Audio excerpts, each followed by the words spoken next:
एका गावात सदा व सुखू नावाचे जोडपे राहत होते.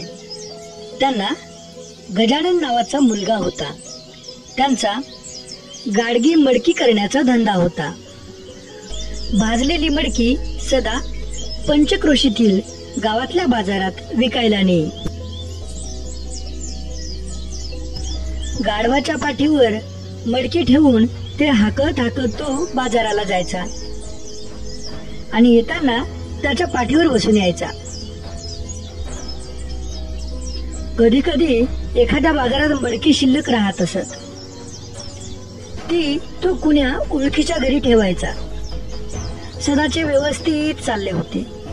आठवड्यातून 2-3दा आपले वडील कुठेतरी बाजाराला जातात हे लहानग्या गजाननला कळू लागले होते. वडिलांबरोबर बाजारात जाण्यासाठी आता तो सारखाच हट्ट करू लागला होता.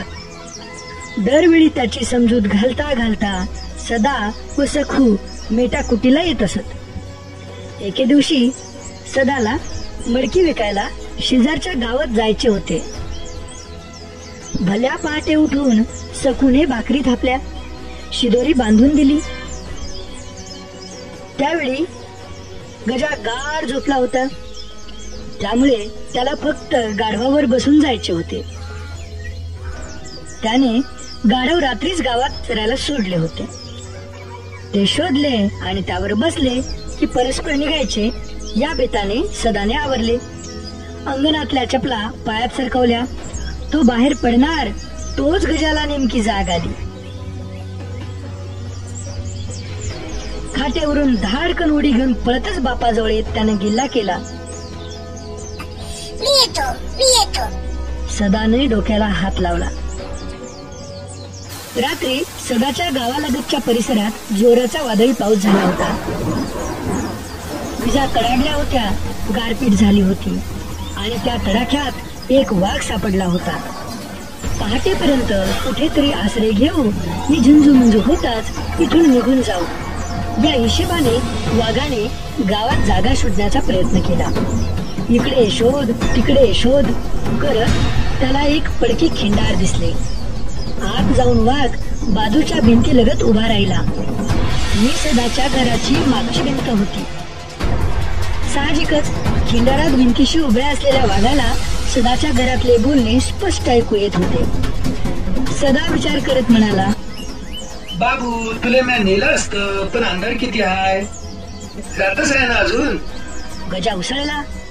असू द्या, मी येतो. लेका रस्त्यावर या वक्ती कोला असते बरं. असू द्या. हा लेकराले उचलून नेते म्हणतात तो. येऊ द्या, काय नाही, मी येतो. इकडे लांडगा येते मग. येऊ द्या, मी येतो म्हणजे येतो. पुढे जंगल लागते. जंगलात वाघ असते या टायमाले. काय भेव नका दाखवू मला वाघा फागाचा.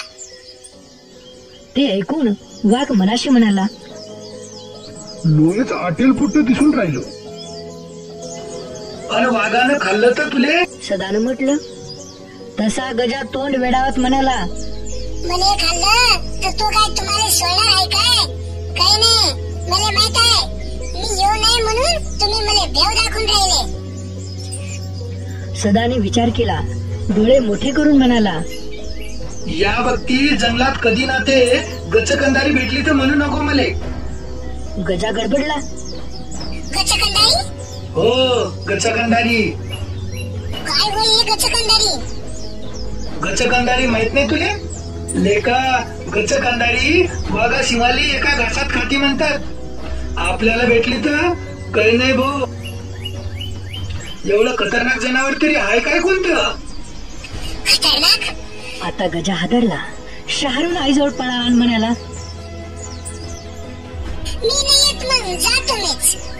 सदाची युक्ती फळाला आली. वाघ मनातून भ्याला. कोणती गचकंदारी होय बाबा, आपल्याला भेटली तर काही नाही भो. पैसे दिसायला लागल्यावर चाललं जाऊ आठवून. सदा लगबगीनं घराबाहेर पडला.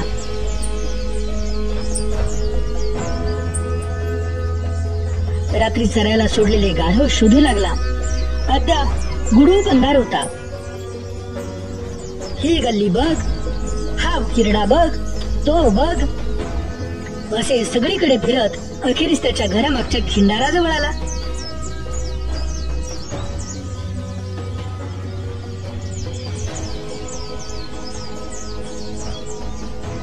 भिंतीशी वाघ उभा होता. दुरून त्याची अस्पष्ट अशी आकृती दिसताच सदा स्वतःशी उद्गारला, हाय सायाचं, मी साऱ्या गावात पाहून राहिलो आणि गदळ पाहिलं तर अति उभं. सदा तरा तरा चालत आला. गचकन वाघाचा कान पकडला आणि टांग फेकून टपकन त्याच्या पाठीवर बसला. वाघ प्रचंड हादरला. बाप रे, हे गचकंदारी हाय असं स्वतःशी म्हणताना त्याला हिव भरलं. सदानं रप्पदिशी पायांच्या टाचा त्याच्या पोटावर हाणल्या. घाबरलेला वाघ आपल्या पाठीवरचा स्वार घेऊन निमूट चालता झाला. वाघाची चालण्याची गती पाहून सदानं विचार केला, डोळे जोरानं चालून राहिलं गदळ. बरोबर हाय, रात्री सत्य खाल्लं वाटतंय आम्हाला. चाल म्हणाले का, मला बरंच आहे. तिकडे गजा बेला, आता हातालाच मिळेला. आता काय मस्त बाजारात जाणं आणि बदाड इकडं. स्वारीनं गाव ओलांडले, जंगलचा रस्ता धरला. अजून किट्ट काळोखच होता, पण आकाशात चांदण्या लुकलुकत होत्या. पहाटेची थंडगार हवा सुटली होती. हवेच्या झुळका सदाला मोर पिसाच्या स्पर्शासारख्या वाटत होत्या. आणि इकडे वाघाचा धावा सुरू होता. हे देवा, दया कर, भले वाचो, मला पाठीवरची ही बला जाऊ दे. पूर्वेला प्रभा पाकण्याच्या बेटात आली. मान डोलावत इकडे तिकडे पाहताना सदाचे लक्ष वाघाच्या पाठीवर गेले. गाढवाचा राखाडी सोडून पिवळा रंग आणि त्यावर काळे पट्टे दिसताच त्याच्या मनात शंकेची पाल चुकचुकली.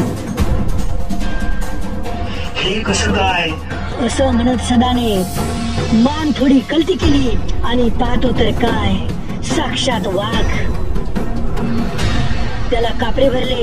तो थाड थाड उडू लागला.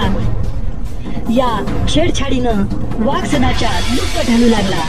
मनाशी म्हणू लागला, गचकंदारी झटके देऊन राहिली, म्हणजे आपल्याला खायची तयारी करून राहिली. हे सदा आकाशाकडे पाहत करुणा भाकू लागला. हे ईश्वरा, काय बुद्धी दिली बाबा. गदळ सोडून वाघाच्या पाठीवर बसलो आणि हा वाघही मला घेऊन चालला. पण मी आले दिसलो का? पण हा माई नळी फुलल्याशिवाय राहत नाही. मला वाचो याच्यातून, या संकटातून तार. सदाला दरदरून घाम फुटला. एवढ्या थंड वातावरणातही घामाने तो वरपासून खालपर्यंत थपथपला. डोक्यापासून घामाच्या धारा ओढू लागल्या. घाम वाघाच्या पाठीवर उतरू लागला. तेव्हा वाघाची घाबरगुंडी उडाली. हो, आता तर गचकंदारी पाणी सोडून राहिली, म्हणजे मले हे आता पाण्यात भिजू भिजू खाते. त्या विचारानं वाघाचे काळीज जोरजोरात धडधडू लागले. कापरे भरलेला सदा सुटकेचा काही मार्ग सापडतो का म्हणून इकडे तिकडे पाहू लागला. दूरवर त्याला वडाचे झाड दिसले.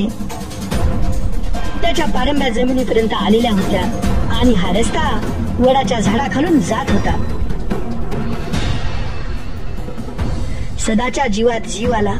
वाघ जेव्हा झाडाखालून जाऊ लागला तेव्हा सदाने विलक्षण चपळाई केली. लोंबणारी पारंबी पकडतो वाघाच्या पाठीवरून सटकला आणि सरसर वर गेला. सदा असा अलगद वेगळा होताच समजा बाबा, सुटलो, नाहीतर गचकंदारी आज आपल्याला खाल्ल्या बिगर राहत नव्हती. धन्य रे बाबा तुई. असं म्हणत वाघ सुसाट पळत सुटला.